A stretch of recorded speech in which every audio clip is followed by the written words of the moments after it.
Regarde, là-haut dans le ciel, c'est un oiseau, c'est un avion. Enfin, presque. En ce moment précis, il y a environ 10 000 avions qui transportent près d'1,5 million de personnes d'un point A à un point B.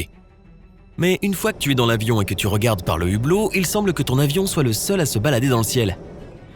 Le ciel peut sembler désert, mais ce n'est qu'une illusion. Les avions ne peuvent tout simplement pas voler où ils veulent. Ils doivent suivre des itinéraires établis. Ces routes sont plus ou moins les mêmes pour tous les avions et pendant ton vol, il est probable que plusieurs autres avions soient en vol à proximité. Bah alors, où est tout le monde ? Oh, ils sont là, mais pas juste là. D'une part, ton champ de vision est limité par le petit hublot qui ne te permet de regarder que d'un côté de l'avion. Même si un autre avion suivait le même chemin, tu ne le remarquerais pas depuis ton siège. Les pilotes, en revanche, ont un pare-brise massif et peuvent voir les autres avions qui volent devant eux depuis le cockpit. Mais si un autre avion voyage derrière, en dessous ou au-dessus, même les pilotes ne pourront pas le repérer de leurs propres yeux. Le nombre d'avions en l'air est impressionnant, mais le ciel est grand. C'est pourquoi les avions n'ont pas besoin de voler côte à côte ou même assez près pour que tu puisses les voir depuis ton hublot. Blancs contre les nuages, les avions sont également difficiles à repérer. Ils ressemblent à de minuscules points et tes yeux doivent être surentraînés pour remarquer quelque chose de si petit. Ton voisin a peut-être des yeux d'une telle précision, mais nous allons rencontrer ces passagers spéciaux un peu plus tard. Pour l'instant, la plupart des voyageurs ne veulent pas perdre leur temps à regarder un ciel en apparence vide. Ou peut-être que si. Comment fais-tu passer le temps pendant un long vol ? Dis-moi tout dans les commentaires. Le mauvais temps et les nuages sont un autre problème. Mais la nuit, il est plus facile de remarquer les autres avions grâce aux lumières clignotantes dont ils sont ornés. Ainsi, si tu cherches à repérer un autre avion là-haut, tes chances sont meilleures après le coucher du soleil. Qu'en est-il lorsque deux avions s'approchent et se croisent ? Ils se déplacent tous les deux à une vitesse folle d'environ 800 km/h. Il faudrait donc regarder par le hublot à un moment très précis pour remarquer l'autre avion. Cligne des yeux au mauvais moment et bam, tu l'as raté.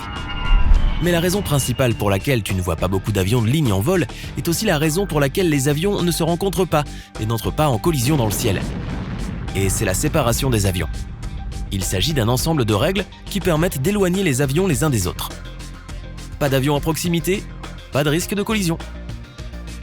D'ailleurs, cette séparation peut aussi se référer à d'autres facteurs, et même à l'espace aérien d'un pays. Les pilotes savent quel bloc d'espace aérien ils peuvent traverser. Avant d'entrer dans un nouveau bloc, ils doivent obtenir l'autorisation d'un contrôleur.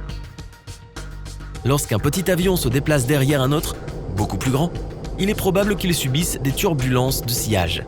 Ce type de turbulence est principalement créé par les ailes du plus gros avion. Grâce à la séparation, le risque de collision devient minime et les petits avions ne sont pas affectés par ces turbulences. Il existe une idée fausse, très répandue, selon laquelle seuls les contrôleurs aériens sont chargés d'éloigner les avions les uns des autres. La FAA, Federal Aviation Administration, affirme que chaque pilote est également chargé d'éviter les turbulences de sillage et de maintenir la distance nécessaire par rapport à un autre avion à réaction. La taille d'un avion compte aussi beaucoup. Les grands avions de ligne commerciaux sont généralement manœuvrés à l'aide d'un équipement spécial. Cela leur permet de voler dans différentes conditions météo, la nuit et lorsque la visibilité est faible, comme dans les nuages. Beaucoup de petits avions privés ne disposent pas de ces équipements spéciaux et les pilotes utilisent leurs avions surtout par temps clair. En plus d'écouter les contrôleurs aériens, ces pilotes doivent se fier à leur vue. Cela signifie qu'ils ne peuvent voir où va leur avion que lorsque la visibilité est bonne. La séparation des avions peut être verticale, lorsqu'un avion vole au-dessus d'un autre, et horizontale, lorsque deux avions volent côte à côte. Si deux avions volent en dessous de l'altitude de croisière de 9000 mètres, l'un d'eux ne doit pas s'approcher verticalement à moins de 300 mètres de l'autre. Si la distance par rapport à la surface est supérieure, les avions doivent garder une distance verticale de 600 mètres. Les pilotes ne peuvent enfreindre cette règle que s'il y a une séparation horizontale nécessaire entre eux. La règle est qu'il doit y avoir environ 10 km entre deux avions de ligne volant à la même altitude. Dans les régions où la couverture radar est faible, la distance entre les avions doit être supérieure à 18 km. Si cela se produit dans l'espace aérien d'un aéroport, la séparation peut être plus petite, 5,5 km. À l'aéroport par exemple, pendant le roulage, l'atterrissage ou le décollage, les avions sont assez proches les uns des autres. La règle principale est de maintenir une distance de sécurité entre les jets. Cela semble faire beaucoup de choses à retenir, je sais. Mais ne t'inquiète pas, nous avons des ordinateurs pour nous aider. La plupart des avions modernes de plus de 10 places sont équipés d'un TCAS, un système d'alerte de trafic et d'évitement de collision. Sa tâche principale est d'avertir un pilote si un autre avion s'approche à la même altitude. L'équipement calcule le temps qu'il faudra à l'autre avion pour s'approcher au point de provoquer une collision. Lorsque ce temps commence à s'écouler, le système émet des sons d'avertissement stridents. Le TCAS montre une carte avec les avions qui se déplacent à proximité. Certains systèmes ont un moniteur séparé pour cela, d'autres affichent la carte sur d'autres écrans comme les radars météo. Sur la carte, les pilotes peuvent voir leurs propres avions au bas de l'écran. Les avions de ligne qui sont loin et inoffensifs ressemblent à des diamants vides. Lorsqu'un des avions s'approche à moins de 10 km horizontalement ou de 365 mètres verticalement, son diamant se remplit. Plus près de ça, et le diamant se transforme en point d'ambre, puis une voix automatisée commence à dire avec urgence « Traffic, traffic ». Un pilote doit réagir immédiatement pour que le point jaune ne devienne pas rouge. Si un avion a plus de 30 sièges, il est censé être équipé d'un TCAS avancé. 2 systèmes de ce type installés sur des avions différents communiquent entre eux et coordonnent les jets afin qu'ils puissent éviter une collision.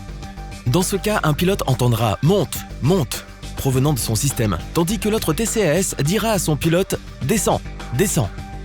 Avant le début des années 90, très peu d'avions disposaient d'un équipement permettant d'éviter les collisions. Les pilotes devaient se fier à leurs propres yeux et aux contrôleurs aériens. Les premières versions des TCAS étaient très chères, et puisqu'il fallait les installer sur chaque avion, alors imagine l'argent que les compagnies aériennes devaient débourser pour moderniser tous leurs avions. Mais la nécessité évidente de prévenir les collisions en vol a réglé la question une fois pour toutes. Chaque avion avait besoin d'un TCAS, quel qu'en soit le prix. La plupart des passagers ne remarquent pas d'autres avions par le hublot, mais les pilotes qui voyagent comme passagers, si. Leurs yeux entraînés peuvent facilement repérer les avions à proximité. Mais ce n'est pas la seule chose à laquelle ils prêtent attention. Si la vue n'est pas assez dégagée à cause de la glace accumulée sur la vitre, c'est qu'il y a un problème. Par temps froid, la neige et la glace sont ôtées de l'avion avant le vol. Ensuite, l'avion est recouvert d'une substance spéciale qui empêche l'accumulation de glace lorsque l'avion est en vol.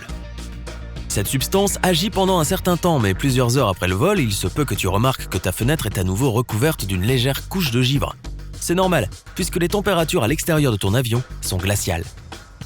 Mais si une épaisse couche de glace recouvre les vitres, cela peut signifier que les moteurs ne produisent pas assez de chaleur. Un avion recouvert de glace peut avoir de sérieux problèmes de vol et d'atterrissage. La glace perturbe la fluidité de l'écoulement de l'air et réduit la portance qui maintient l'avion dans les airs. Alors si tu ne peux pas voir les autres avions dans le ciel à cause de la glace épaisse sur ton hublot, c'est quelque chose qui mérite d'être mentionné à l'équipage. Mais ils le savent probablement déjà et ont commencé à prendre les mesures nécessaires pour assurer ta sécurité et celle de tous les autres passagers à bord. Au fait, j'ai entendu dire que les pilotes essayaient de mettre en place un autre système dans leur poste de pilotage, appelé e-CAF. Cela concerne le café à bord. Oui, si le niveau de leur tasse de café est trop bas, l'alerte retentit « Remplissage, remplissage ». Si tu as appris quelque chose de nouveau aujourd'hui, alors clique sur j'aime sous la vidéo et partage-la avec tes amis. Même cette mauvaise blague.